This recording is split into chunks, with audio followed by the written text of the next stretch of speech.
Então, bom dia, professora Gisélia, né? Eu ontem à noite ainda estava dando uma olhada no projeto da Érica e percebendo quão importante é a história da escola para a localidade e quanto que foi a responsabilidade dessa escola, que a professora vai explanar daqui a pouco algumas questões, né? Quanto foi importante para a formação das pessoas lá de Malé, né? Malé é uma região que fica próxima aqui de União da Vitória, né? Acho que deve dar o quê? Uns quantos quilômetros, professora Gisélia? Para a União, 65, para Irati, 60. Então ela está bem no meio dos dois núcleos regionais, de União da Vitória e de Irati. E ela foi uma escola lá do começo do século XX, né? E teve uma significativa importância para a região, para formar as pessoas. Então, acredito que a professora Gisélia, ela fez parte dessa história, vamos dizer assim, e ela tem muito a partilhar conosco. Então, professora Gisélia, a senhora fique à vontade aí para fazer a sua explanação. Muito obrigada por aceitar o convite. Eu que agradeço. Na verdade, esse ano nós estaremos, ou estamos, comemorando 150 anos da imigração polonesa no Paraná e 130 imigração polonesa em Malé. Em Malé, eles chegaram em 1891. E, evidentemente, dentro do contexto histórico, a maioria que veio para cá, para a região de Rio Claro, São Mateus, eram agricultores.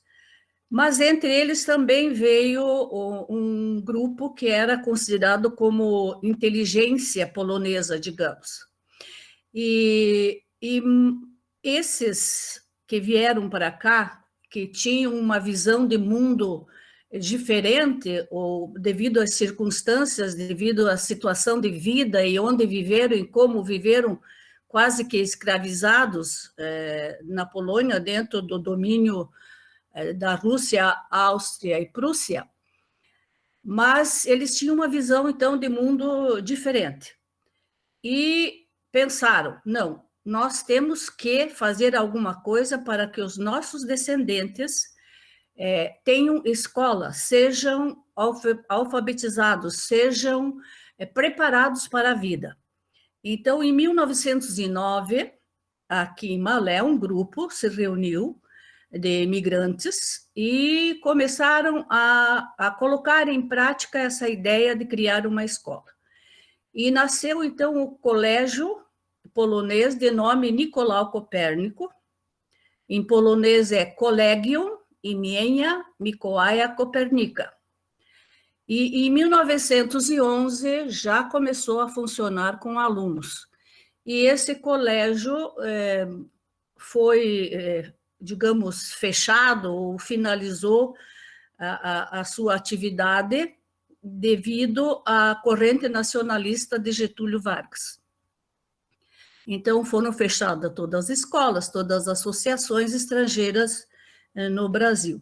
Mas, como o grande nosso polonês, Romão Paul, ele não parou. Ele foi atrás do governo do estado do Paraná e onde funcionava essa escola, passou a funcionar ginásio maletense. Mas essa escola, esse colégio polonês, era um dos mais importantes da América Latina. E então ele formava os jovens para que ele pudesse exercer uma profissão.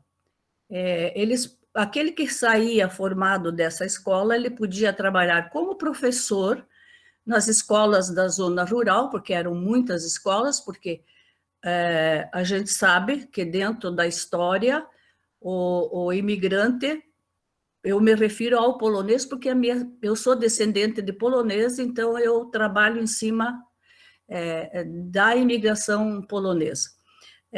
Eles construíam primeiro a igreja, a capelinha, né? E já em seguida a escola.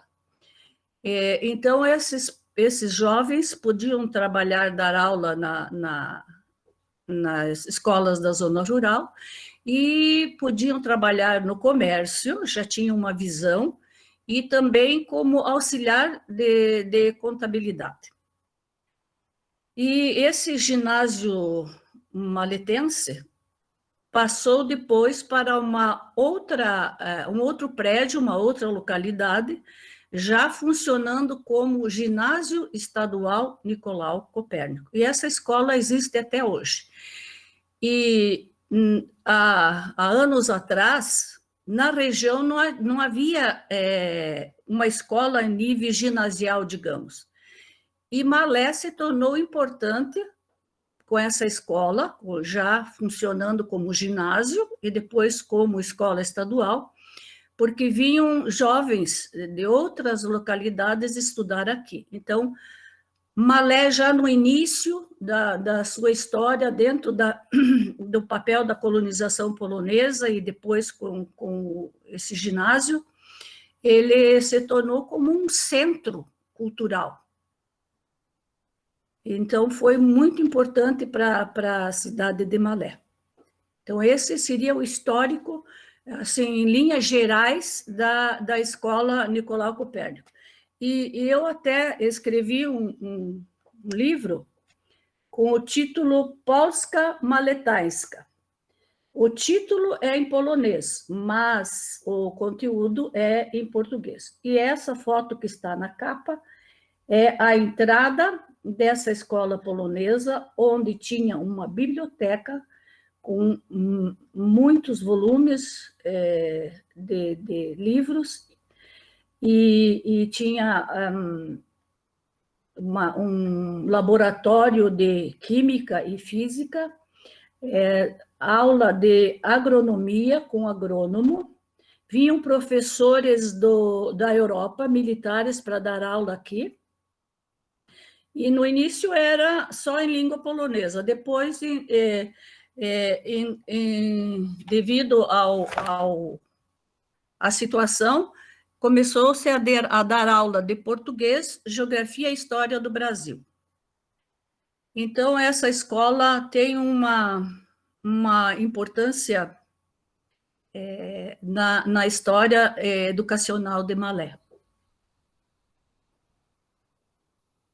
Se alguém quiser fazer alguma pergunta a respeito e eu possa responder. Eu vou fazer uma pergunta. Acho que nós podemos fazer esse diálogo, que vai ser bastante rico mesmo.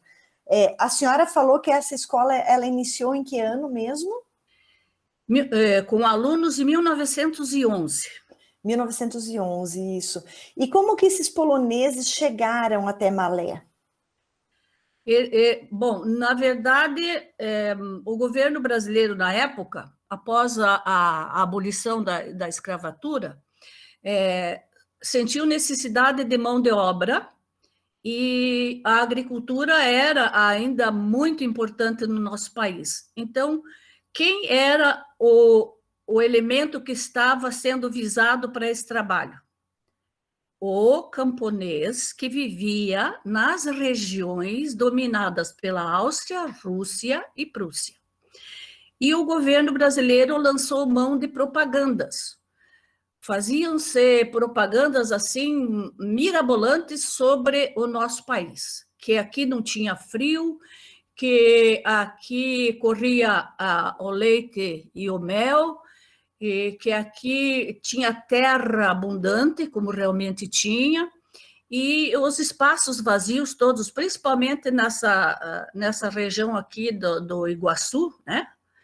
No sul aqui, no Rio Grande do Sul, Santa Catarina, mas eu estou me referindo a Malé, a região aqui que começou a ser colonizada, a região do Iguaçu. Então, eles vieram para cá. Como eles vinham? Vinham nos navios, porque essa propaganda surtiu efeito positivo lá. Porque lá eles não podiam falar a língua, a Igreja Católica estava sendo perseguida, tinham, na região da Rússia, tinham que falar só russo, não podia falar polonês, na Alemanha também, e a grande parte veio da região da Galícia, que era domínio da Áustria, e era uma região mais pobre, socialmente e economicamente. Então, eles vieram para cá, foram enganados muitos, eles tinham uma noção, porque esse povo lá, nessa época, não sabia nem onde ficava o Brasil, nem onde ficava o Paraná. Eles só sabiam que tinham que atravessar o oceano. Então, eles embarcavam nos navios em Bremen e Hamburgo, na Alemanha, e vinham para o porto do Rio de Janeiro ou para Santos, São Paulo. E eram colocados naquelas hospedarias, que, entre aspas, hospedarias, mas era um local que eles imaginavam por, suponhamos, 2.000 pessoas, havia 5.000 pessoas. Então, higiene, saúde, havia muita morte, e, enfim, o governo brasileiro viu que a situação estava difícil, começou, então, a mandá-los para os estados.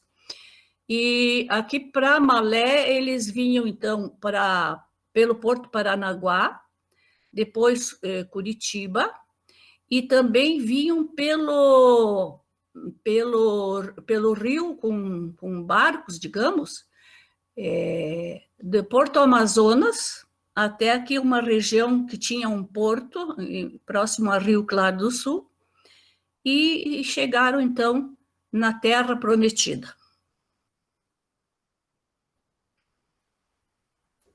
Que viagem, né? Assim, eles vinham nos porões, né? Terceira categoria, e eram, na verdade, cubículos, não camarotes, né? Certo. Alguns morriam na viagem. Eu, por exemplo, estou trabalhando num segundo livro, e estou fazendo entrevista com pessoas, e uma das pessoas me disse que um parente dela nasceu no navio. Então, alguns nasciam, outros morriam devido à situação. Então, foi uma viagem de sofrimento, não foi o paraíso, mas, digamos, foi um inferno, né? Até chegarem e depois até se aclimatarem aqui, até construírem o seu teto, até começar a produzir uma batata, porque não tinham nem sementes, nem era só uma foice, no meio do mato fechado, onde tinha cobras, insetos. Aqui até nós temos na região um local chamado Serra do Tigre, que é bem a região que abrange ali próximo de Rio Claro e tal. Por que Serra do Tigre? Porque aqui tinha eles achavam que era o tigre, mas na verdade ele era aquele lobo-guará, eu acho. Mas eram atacados também, né? Então, a história da imigração europeia no Brasil é completamente diferente da história da imigração para os Estados Unidos, né? Que muitos até vinham pensando que estavam indo para a América do Norte e vieram para a América do Sul. E então o papel dos padres também foi importante, porque quando eles chegaram aqui, um dos pedidos que eles faziam, assim de forma muito forte, era: dê-nos um padre polonês, porque nós não sabemos português.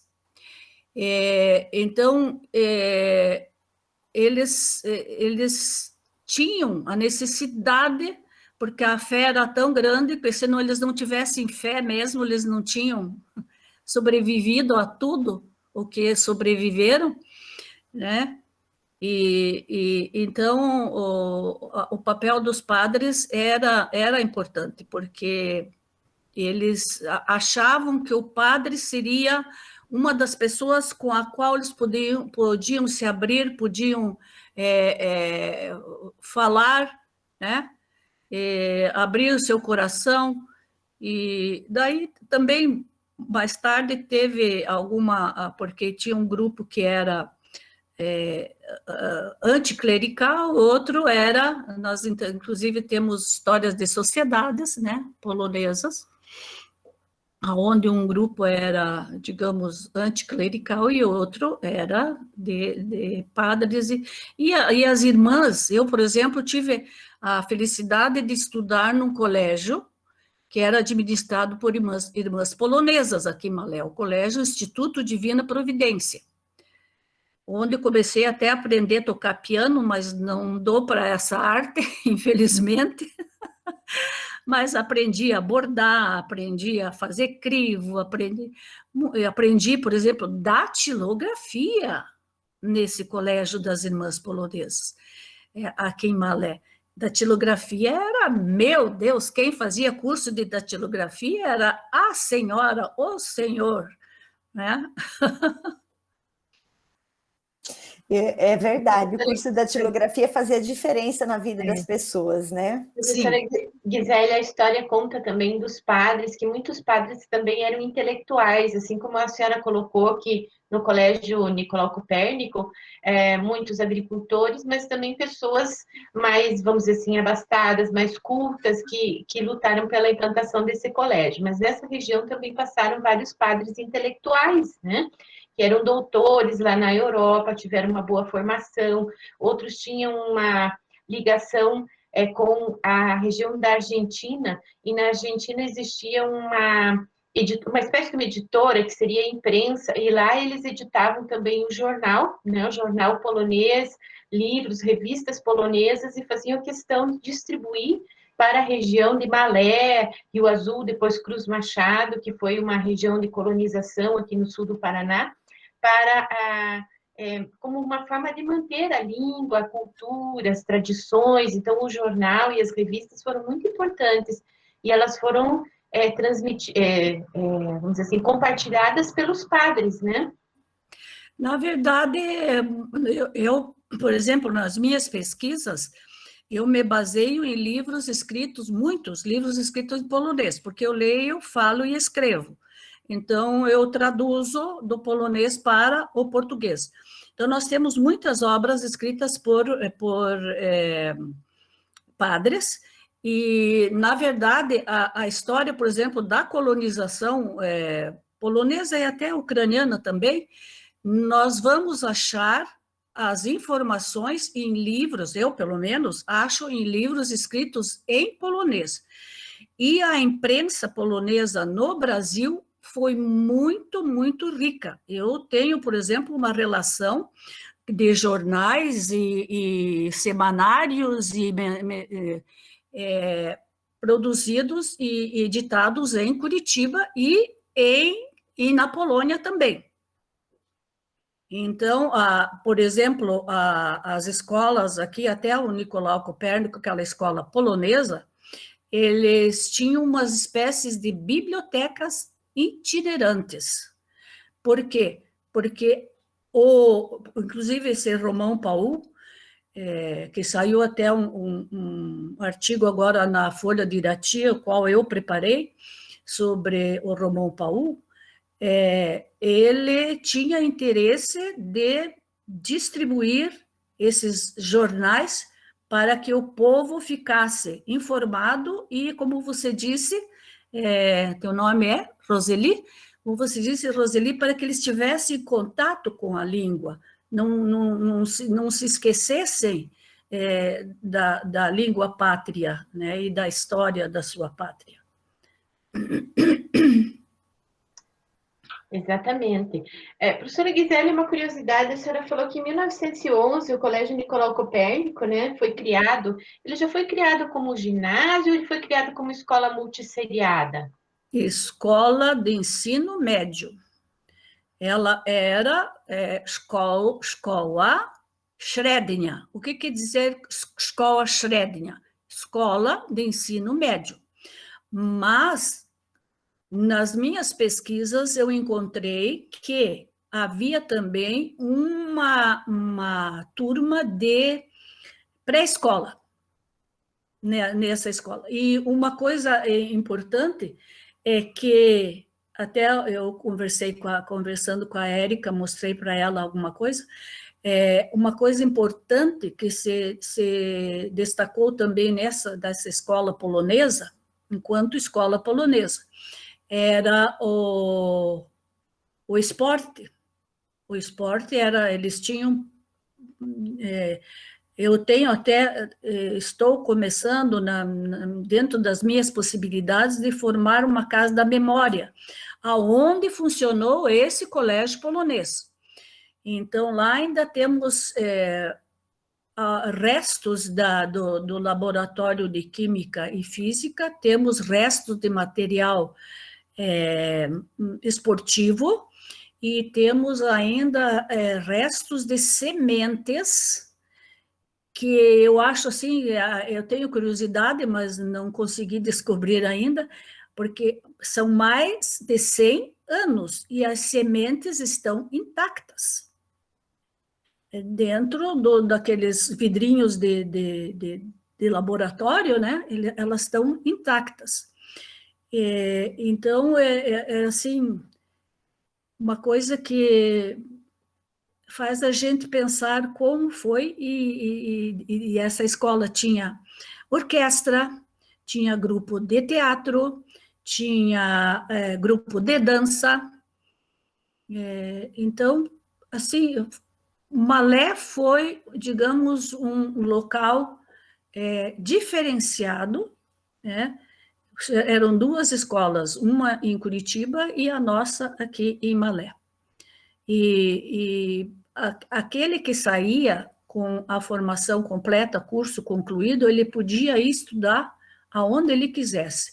Inclusive, tenho dentro das minhas pesquisas, encontrei que uma família conseguiu mandar o seu filho para fazer um teste na Polônia, na época, e esse menino conseguiu uma aprovação com destaque, graças ao conhecimento e à formação que teve nesse colégio polonês. Professora Gisélia, mas a senhora falou então que era uma escola de ensino médio. E aonde a população faria, então, ou fez a formação elementar, a escola primária daí? Havia escolas, por exemplo, na zona rural havia muita escola. Polonesa também, depois transformou-se, né, as escolas, para que você tenha assim, um exemplo. Nós temos um escritor maletense, de filhos de imigrantes poloneses, Ladislau Romanowski, que escreveu romances, teatro, literatura infantil. Na escola da colônia, ele teve contato com escritores, obras de escritores poloneses, e inclusive que recebeu, um dos escritores, até que ele estudou, recebeu o Prêmio Nobel de Literatura da Polônia. Então, havia escolas que preparavam o aluno, mas eu assim ainda não consegui, mas eu acredito que eles tinham um pré-preparo, uma coisa na escola aqui, para poder e eu também, assim, pelo que eu leio e vejo, eu acho que os pais também que tinham certo nível de cultura trabalhavam com os seus filhos, porque eu, por exemplo, a minha mãe, eu tenho descendência de português, polonês e índio. Então, a minha mãe, por exemplo, ela não tinha nem a 4ª série concluída, mas a minha mãe lia, escrevia em polonês, lia em polonês, tanto que eu aprendi a falar o polonês e a ler o polonês, porque eu ouvia a minha mãe e o meu padrasto, porque eu tinha padrasto também imigrante polonês, lerem obras e jornais e livros em polonês. Então, aí que eu comecei a saber da história da Polônia, porque eles liam os livros de guerra, liam um dos jornais que até você, talvez você pensou naquele jornal no momento que você falou, o jornal Lud, que eu tenho uma coleção. Esse jornal Lud era o título Povo. Lud significa povo. Então, nessas páginas desse Lud, vinha páginas em português e páginas em polonês. Então, o sistema ali de educação era rígido, você tinha que aprender, né? E tanto que deu futuro para muitas pessoas que estudaram aqui. A Lilian levantou a mão. Levantei, professora, eu estou curiosa. A senhora disse que teve também militares poloneses, né, que vieram para Malé. Eles tiveram alguma função específica dentro dessa escola ou não? Eles vinham ministrar aulas. Da Polônia? Temporariamente, temporariamente eles vinham. Porque durante todo esse período teve mudança de professores, direção, e eles eram imigrantes poloneses. Agora, os militares, eles vinham para ministrar aula e depois eram substituídos como uma vida normal de uma escola. Havia substituição, havia colocação de gente nova, professores. Por exemplo, nós tínhamos uma professora de dança, ela era coreógrafa formada da Polônia. Então, assim, eu me orgulho muito, sabe, de ter a descendência que tenho pela história do povo lá, pela história do povo aqui, e por saber o que a Polônia é hoje, apesar de ser destruída, né, ela conseguiu liberdade em 1918, depois de 123 anos vivendo sob domínio, e logo em seguida veio o nazismo e depois o comunismo. Mas hoje eu já fui 10 vezes para a Polônia, já viajei 10 vezes lá, já dei entrevista em televisão, em rádio, já mandei artigo para ser publicado em revista lá na Polônia. Então, eu assim, tenho, e já consegui passar isso para o meu neto, porque o meu neto já lê em polonês, já está falando em polonês, e o sonho dele é estudar na Polônia. Professor Cláudio, havia levantado a mão, professor? Pois sim, obrigado. Professora Gisélia, por gentileza, eu selecionei aqui ao longo do seu depoimento alguns questionamentos. Tem implicações no geral, política e um pouco perto da atualidade. Eu estive na colônia Teresa Cristina, que foi uma iniciativa de colonização, parece-me que é a primeira iniciativa de colonização socialista no Brasil, com o Dr. Jean Favre, aí perto de Cândido Abreu. E eu queria saber, Malé fica perto dessa região, nas nascentes do rio Ivaí? Malé fica perto do Iguaçu, perto do Rio Iguaçu. Foi. Não sei se o senhor conhece Irati? Conheço Prudentópolis aí nessa região, que é vizinho de Irati, né? Isso, então, até Prudentópolis, acho que dá uns 100 e poucos quilômetros daqui de Malé. Ah, entendi. Só para me localizar melhor aqui. Uhum. Eu estive lá em Teresa Cristina e Prudentópolis. Malé tem a ver com o General Malé? Marechal Malé. Uhum. O nome de Malé é devido ao engenheiro da estrada de ferro, né? Marechal Malé. João Nepomuceno Medeiros de Malé. E a Lapa está próximo? Quem? A Lapa. Lapa, eu não sei exatamente, mas eu acho que dá uns 100 quilômetros por aí daqui. Fica perto de Palmeira, aí no Porto Amazonas, do Rio Iguaçu. Isso, é pelo Porto de Amazonas que vieram os imigrantes para Malé. Eu queria saber, a exemplo da minha região, que eu sou paulista, e a exemplo de Uraí e Açaí, aqui no Paraná, a colonização japonesa foi muito forte. E lá onde eu nasci, em Rinópolis, na região da Alta Paulista, do estado de São Paulo, tem uma cidade também colonizada por japoneses, que é Bastos. E durante a Segunda Guerra Mundial, teve perseguições, teve divergências políticas entre os brasileiros e os japoneses por conta da Segunda Guerra Mundial. houve alguma coisa nesse sentido, nesse período da Segunda Guerra Mundial, por os poloneses foram invadidos pelo Hitler, né?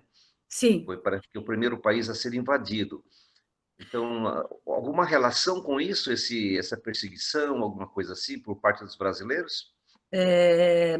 Na verdade, teve porque, por exemplo, não se podia falar polonês, né? Era proibido, toda a língua estrangeira foi proibido falar, né?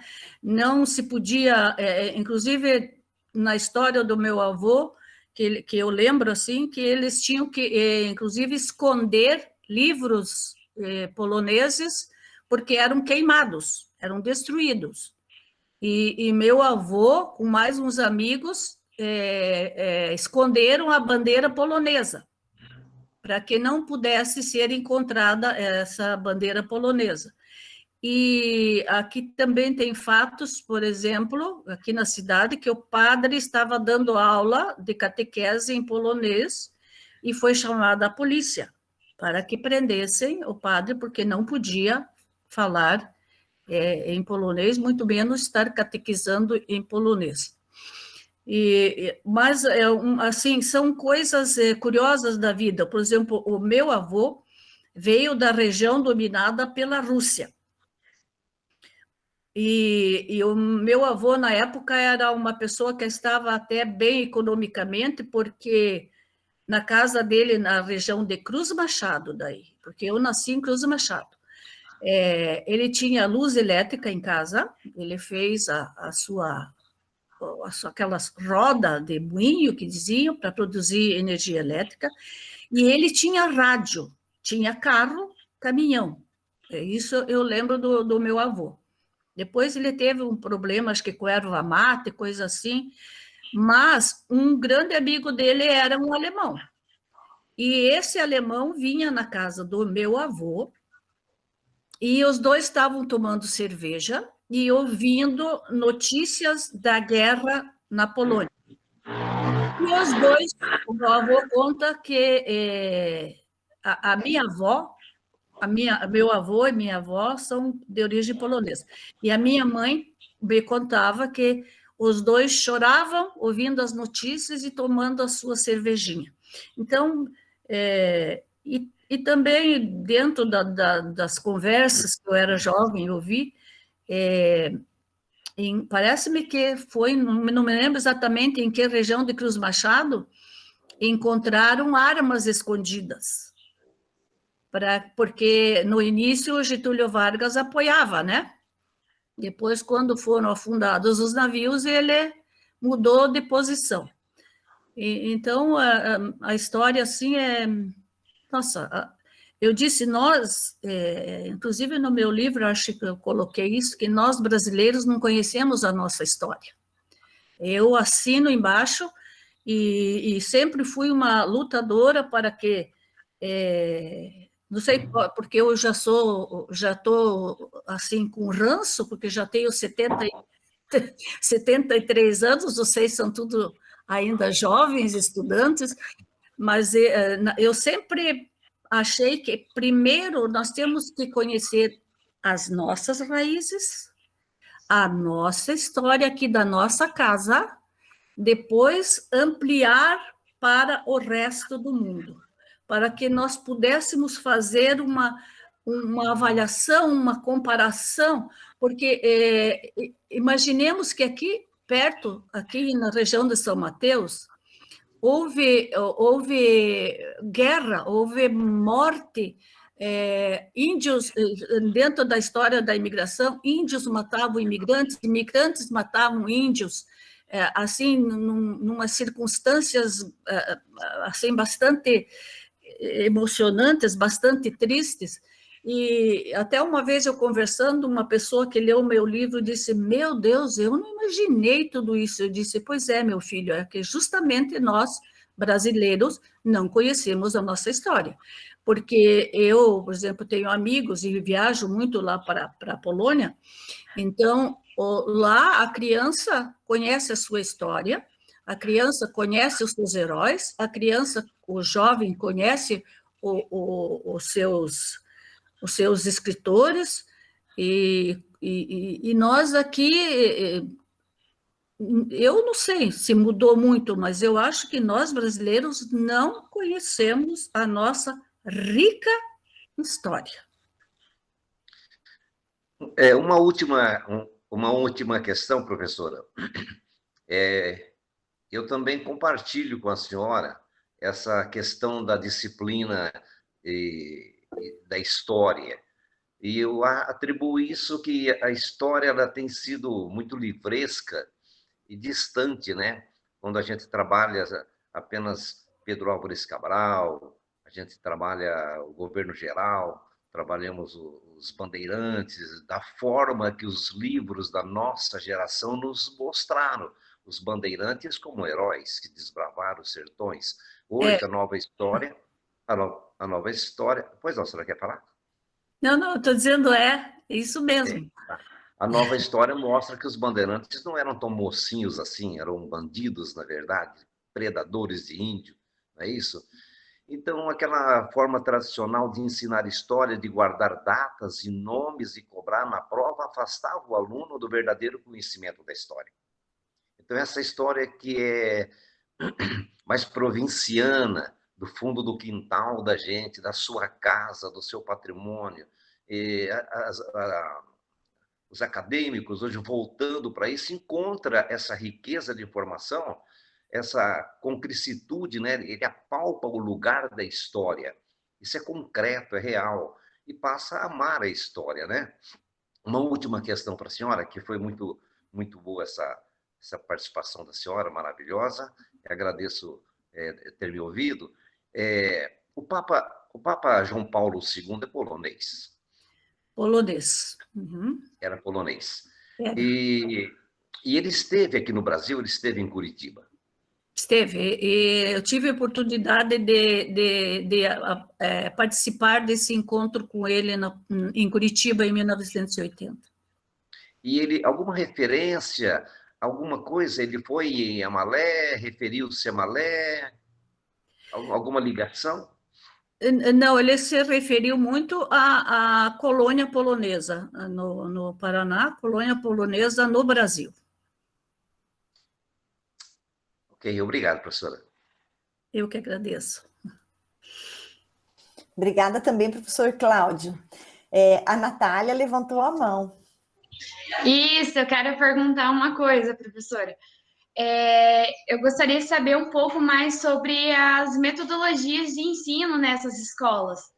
Porque, assim, eu estudo a imigração ucraniana, né? A gente estuda com uma comunidade de Antônio Olinto, que é uma comunidade praticamente toda ucraniana. Seu início, ela teve poloneses e ucranianos, mas como a predominância maior era ucraniana, eles acabaram migrando de lá e se alojando aqui em São Mateus, né? Hoje eu estou aqui em São Mateus, na casa da minha mãe, e eu queria saber um pouco mais sobre a metodologia de ensino. Quando, algum tempo atrás, não sei se faz um mês, eu fiz uma entrevista com um diácono da nossa igreja, que ele foi um dos primeiros professores. Eu não consegui gravar ele em si, porque ele está acamado, ele está utilizando oxigênio, né? Então, eu achei que seria um pouco antiético eu gravar ele da forma que ele estava. Então, eu gravei áudios de alguns pedaços da conversa para eu ter arquivado, que eu achei necessário, e outro foi mais uma conversa, um diálogo com ele. Em Antônio Olinto, a gente teve escolas particulares nos interiores. As escolas não eram públicas, elas eram particulares e os pais pagavam os professores. E tinha um ou outro professor que era do governo, né? Então, lá as escolas, elas trabalhavam só com a educação primária, né? Até o 5º ano, e não tinha ginásio. O ginásio foi surgir depois. Tanto que ele foi estudar o ginásio quando ele foi para o seminário, né? Ele foi aprender o ginásio no seminário. Então, lá, a questão metodológica, a escola ela era dividida, né? Bloco 1, até tal ponto, eu estudo português. No outro ponto, eu vou estudar matemática. Eu vou aprender agora só as letras. Ano que vem, eu vou aprender como que eu vou juntar as letras. Depois, eu vou aprender as palavras. E eu queria saber como que era a questão metodológica dessa escola, já que ela era uma escola ginasial, né? Ela distingue um pouco do que eu estou aprendendo, que é a escola primária. Essa escola, pena que eu não está aqui à minha mão, mas eram divididos em cursos, tá? E todo curso tinha a programação do ano ou do curso. Saíam, inclusive, impressos, tá? O material que dizia que matéria que você vai estudar em cada curso. Então, não era uma coisa assim, você tinha isso para estudar no curso 1, isso para estudar. Então, tinha,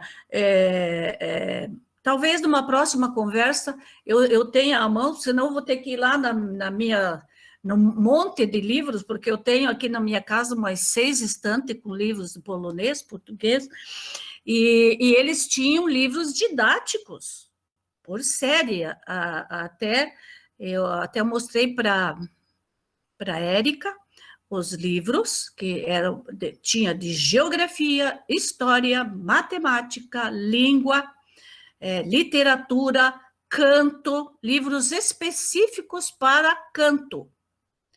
Então, era uma escola muito bem estruturada nos moldes da Polônia.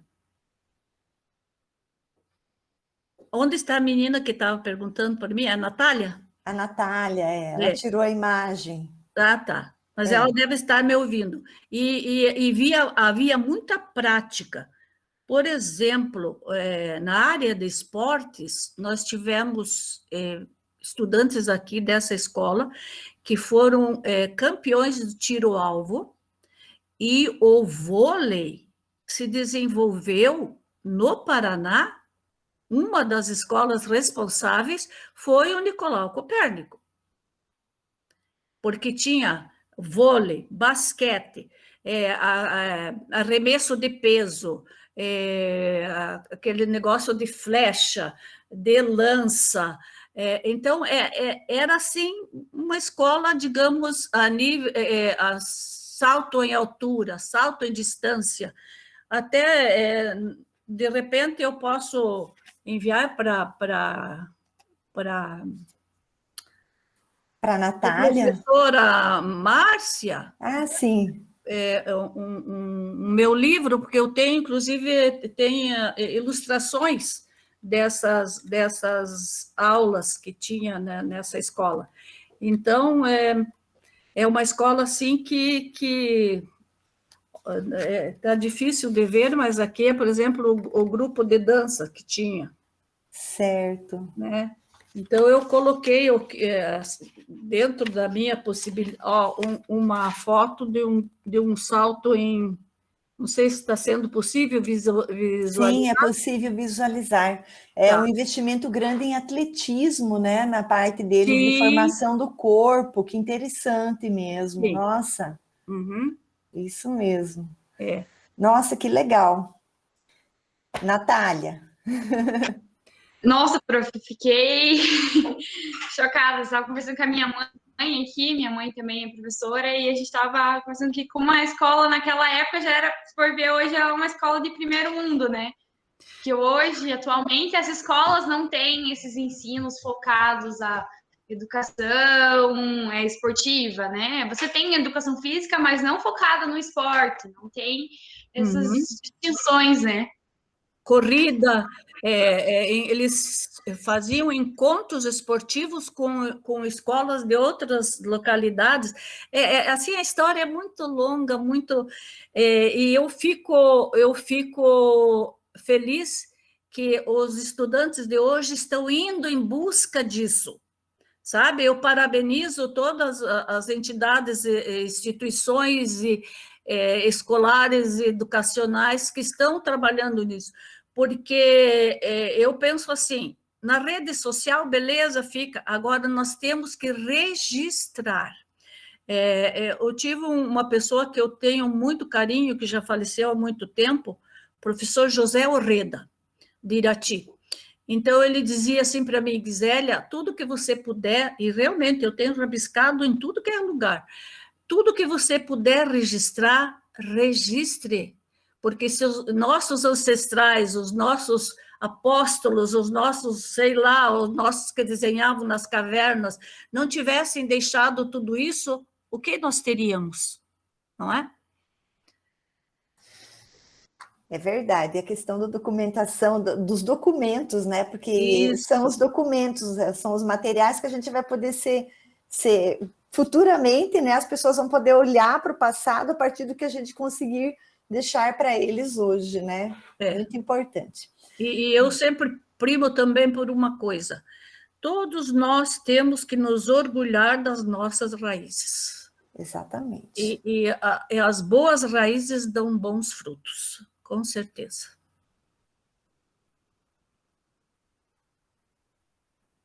Mais alguma pergunta para a professora Gisélia, aproveitando que ela está hoje à disposição. Professora, nós acabamos conversando sem gravar. Eu gostaria que a professora, então, fizesse uma apresentação de si, da sua formação. A professora já falou que nasceu em Cruz Machado, em qual localidade de Cruz Machado? A professora estudou na FAF, né? Se formou na FAF. Não sei se fez escola normal também ou não. Poderia falar um pouquinho para nós sobre isso, sobre sua formação e sobre sua escolarização, onde a professora estudou quando era criança? Meus estudos primários eu fiz no Grupo Escolar Professor Dario Veloso de Malé, porque eu vim pequenina para Malé. Então, eu fiz o primário, e daí o ginásio, fiz no Ginásio Estadual Nicolau Copérnico, e por incrível que pareça, por circunstâncias que a vida nos apresenta, eu fui para a União da Vitória estudar técnico em contabilidade. Mal eu sabia, depois eu descobri que o meu bisavô, português, dava aula para índios ali no limite de Paraná, São Paulo, inclusive ele casou com uma índia, a minha bisavó é índia. Então, mal eu sabia que eu tinha alguma coisa de magistério dentro de mim. E daí, naquela época, eu fui para a União, fiz o 2º grau lá, e já fiz o vestibular para o curso de História, e em seguida já fiz o vestibular para o curso de Letras em Inglês. Em que ano foi isso?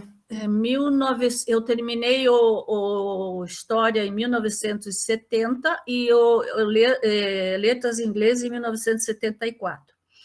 E de Malé não tinha ônibus, não tinha nada. Então, a gente ia de trem.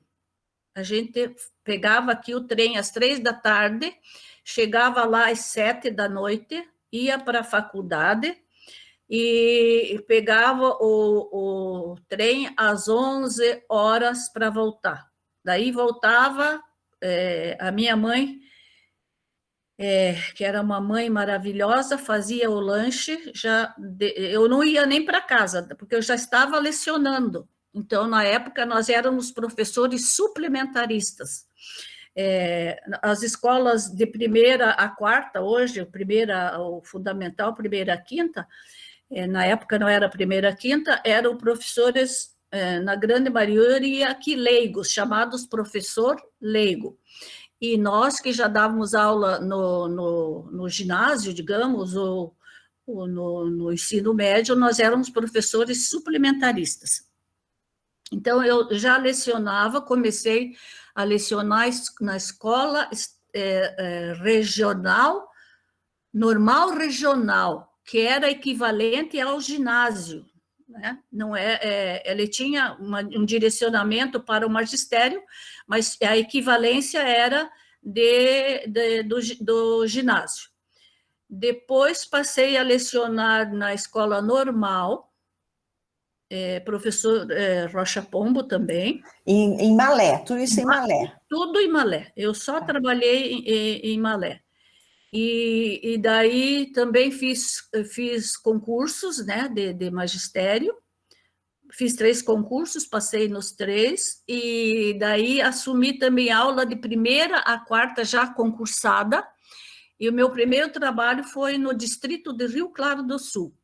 Então, eu ia de carro para lá e voltava todo dia, estrada de chão, furava pneu, e aquela história que muitos ainda vivem hoje, né? Só que acho que não andam em estrada de chão, mas...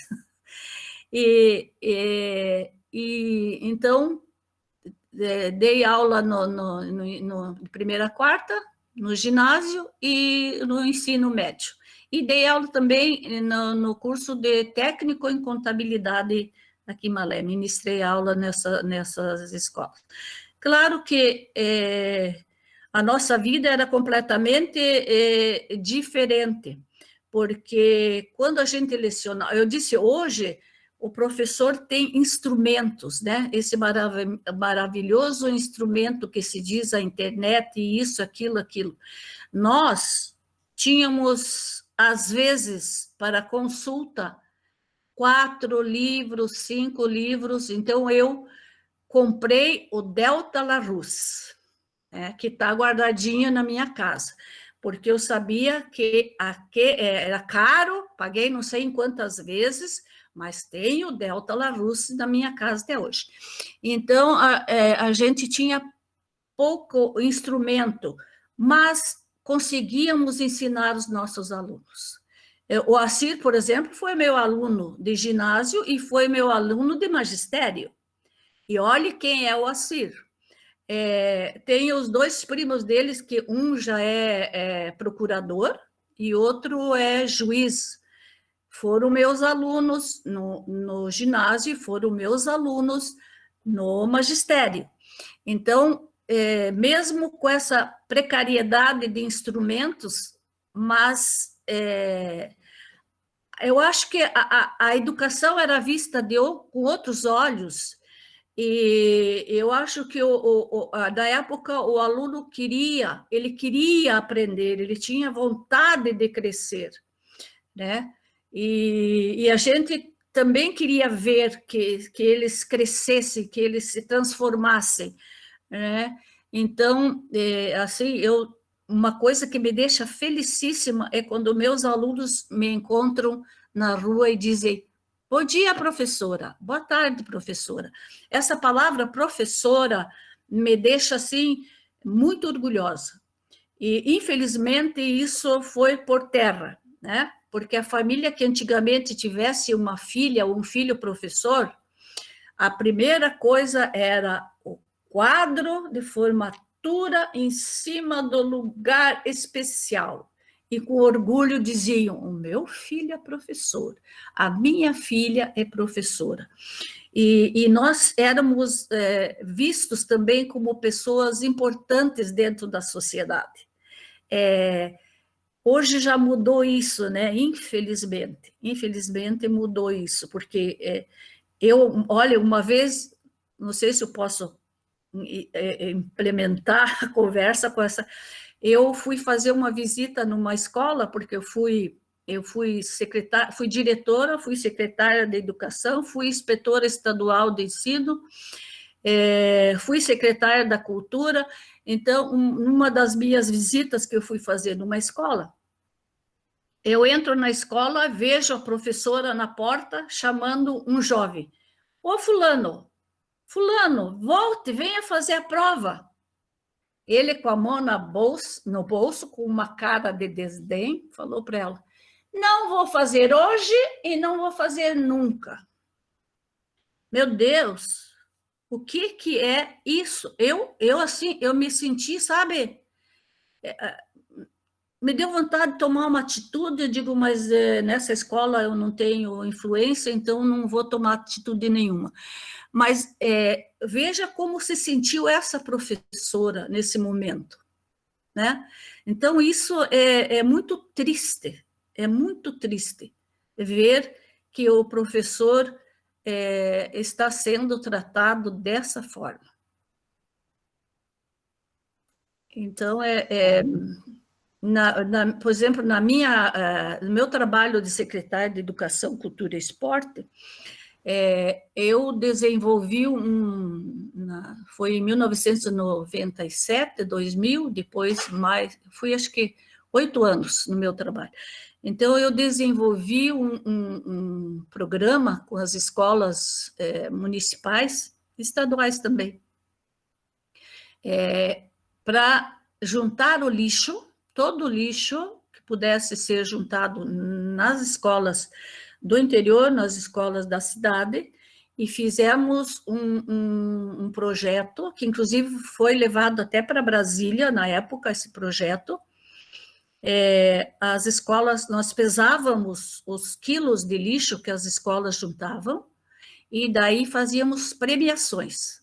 Até um nosso aluno foi premiado da escola de primeira, de ensino fundamental, de hoje, primeira a quinta, ganhou um prêmio, foi para Brasília receber esse prêmio.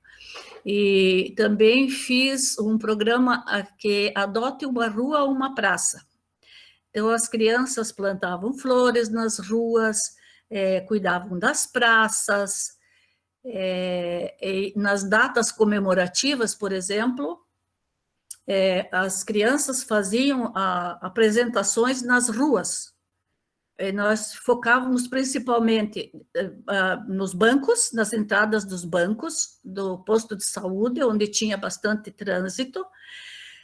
Lembro bem que uma escola, no Dia das Mães, para cada mãe que passasse, fez um mimo, um presentinho para as mães que passavam ali.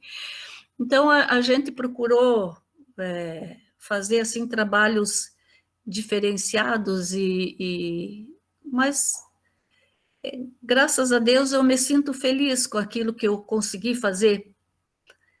A gente sempre sonhava fazer mais, mas dentro das possibilidades a gente faz aquilo que pode. A gente está limitado, né, pelo nosso tempo e pelas condições que a gente tem mesmo, né? Mas essas iniciativas são, assim, fundamentais, porque, com certeza, elas marcaram a vida das pessoas, e é isso que a educação precisa fazer, né? Marcar a vida das pessoas.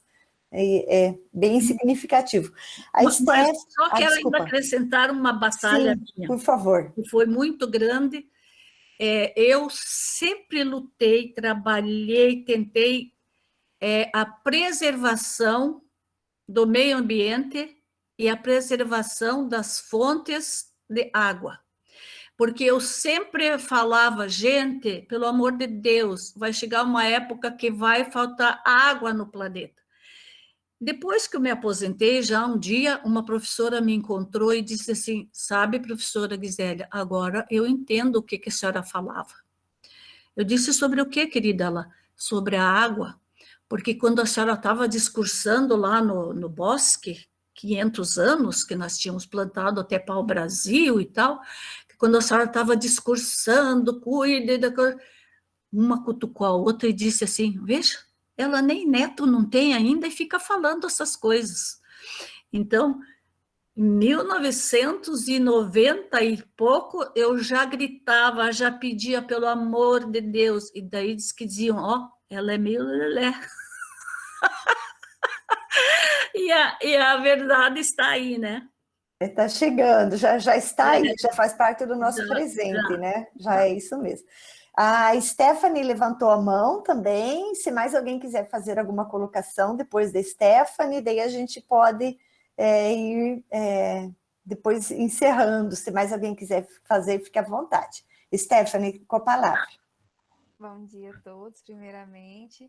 Bom Queria, dia. primeiro agradecer, a professora Grisélia pelo compartilhar essa experiência incrível, quanta história, quantos saberes, e é sempre importante essa troca, esse conhecimento. Eu ia perguntar para a professora Grisélia com relação como que era essa visibilidade enquanto professora, na sociedade, porque eu faço o estudo das escolas normais e a gente está buscando um pouco sobre essas experiências. E aí a professora já acabou antecipando já a resposta, que a professora falou, que tinha esse orgulho, e hoje mudou bastante. E aí eu também queria saber, professora, com relação às suas experiências enquanto professora complementarista, como que funcionava, como que se dava essa experiência enquanto professora. Na verdade, eu como professora, eu me senti assim, uma pessoa ou alguém que poderia ajudar outra pessoa, porque quando a gente trabalha com a matéria-prima, que é o ser humano, é uma coisa bastante difícil e muito importante. Então, eu como professora, eu sempre tentava olhar mais por aqueles que tinham menos. Por exemplo, o filho de um médico, que eu tive filhos de médico, filhos de professores, que foram meus alunos, e tinha o menininho lá do interior, lá do fundão, né, de uma colônia.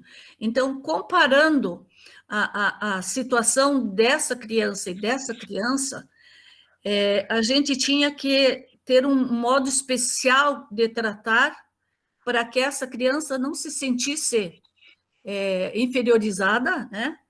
E tentasse, porque os meios que a criança tinha, o filho do médico com televisão, na época nem no anterior nem televisão não tinha, né? Então a situação era bastante diferente, e o que me afligia muito era o sistema de avaliação. Isso me afligia muito, porque eu pensava assim, meu Deus do céu, nós temos que avaliar pelo mesmo método, pelo mesmo sistema, o filho desse médico e o filho desse que vem lá. Então, isso, assim, me deixava, às vezes, muito preocupada. Assim, eu sempre tentava, até por, assim, uma coisa que me marcou bastante, quando as crianças escreviam o texto, a tal redação, então, muitas crianças, eu já tive, assim, experiência que escreviam na redação, às vezes, algum problema que ele sofria ou ela sofria, sabe? Então, a experiência, assim, tratar com o ser humano é uma coisa maravilhosa, mas é uma coisa de muita responsabilidade e dificuldade. E é aquilo que eu disse antes, eu me sinto feliz quando eu vejo um ex-aluno meu vencer, estar bem e se sentir um profissional feliz.